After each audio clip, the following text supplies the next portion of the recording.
ഓരോ വസ്ത്രങ്ങൾക്കും ഒരു കഥയുണ്ട്.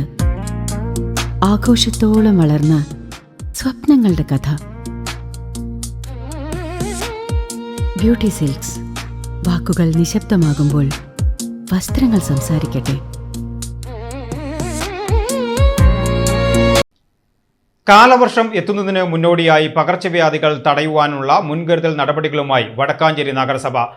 വടക്കാഞ്ചേരി നഗരസഭയും ജില്ലാ ആശുപത്രിയും സംയുക്തമായി സംഘടിപ്പിച്ച മഴക്കാലപൂർവ്വ ശുചീകരണ യത്നത്തിന്റെയും പ്രതിരോധ പ്രവർത്തനങ്ങളുടെയും ഉദ്ഘാടനം നഗരസഭാ ചെയർപേഴ്സൺ മിനി അരവിന്ദൻ നിർവഹിച്ചു.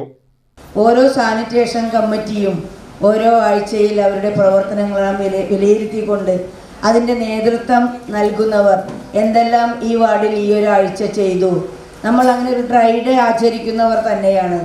അതൊരു വാരാചരണമായി, ഒരു ഡ്രൈ ഡേ ആയി ഒക്കെ തന്നെ നമ്മൾ അതൊക്കെ തന്നെ ഓരോ ദിവസം എടുത്തുകൊണ്ട് അത്രയും രീതിയിലുള്ള പ്രവർത്തനം. ഒരുപാടൊന്നും നിങ്ങൾ ചെയ്യേണ്ട ആവശ്യമില്ല. ഒരു പ്രദേശം എന്ന് പറഞ്ഞാൽ 300, 350 അല്ലെങ്കിൽ 400, 450 വീടുകളാണ് ഉണ്ടാവുക.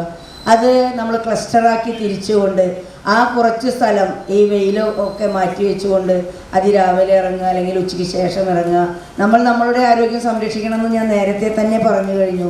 ഒപ്പം തന്നെ നമ്മുടെ സമൂഹത്തിൻ്റെ ആരോഗ്യവും സംരക്ഷിക്കണമെങ്കിൽ ഈ നേരത്തെ പറഞ്ഞ രോഗങ്ങളൊന്നും ഇല്ലാതിരിക്കാൻ, ഡെങ്കി പോലെയുള്ള അല്ലെങ്കിൽ പൊതുവായിട്ട് കൊതുകുകളൊക്കെ നിറയുമ്പോൾ ഉണ്ടാകുന്ന അത്തരം രോഗങ്ങളെല്ലാം, വെള്ളം മലീമസമായാൽ ഉണ്ടാകുന്ന കൊളറ പോലെയുള്ള.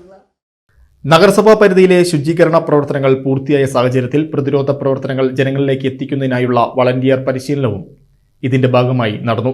ജില്ലാ ആശുപത്രി കോൺഫറൻസ് ഹാളിൽ നടന്ന ചടങ്ങിൽ ഡിവിഷൻ കൗൺസിലർ MH ഷാനവാസ് അധ്യക്ഷത വഹിച്ചു. ജില്ലാ ആശുപത്രി സൂപ്രണ്ട് പ്രേംകുമാർ മുഖ്യാതിഥിയായി പങ്കെടുത്തു. കൗൺസിലർമാരായ PK വിജയൻ, ലൈല നസീർ, സുമയ്യ ബീവി, ബിനില ശിവൻ എന്നിവരും ആശാവർക്കർമാരും കുടുംബശ്രീ സന്നദ്ധ പ്രവർത്തകരും ചടങ്ങിൽ സംബന്ധിച്ചു. പ്രതിരോധ പ്രവർത്തനങ്ങളുടെ ഭാഗമായി വാർഡ് തലത്തിൽ നടത്തേണ്ട പ്രവർത്തനങ്ങളെക്കുറിച്ച് വളണ്ടിയർമാർക്ക് വിദഗ്ധ പരിശീലനം നൽകി. JHI ഹരീഷ് പരിപാടിക്ക് സ്വാഗതം ആശംസിച്ചു.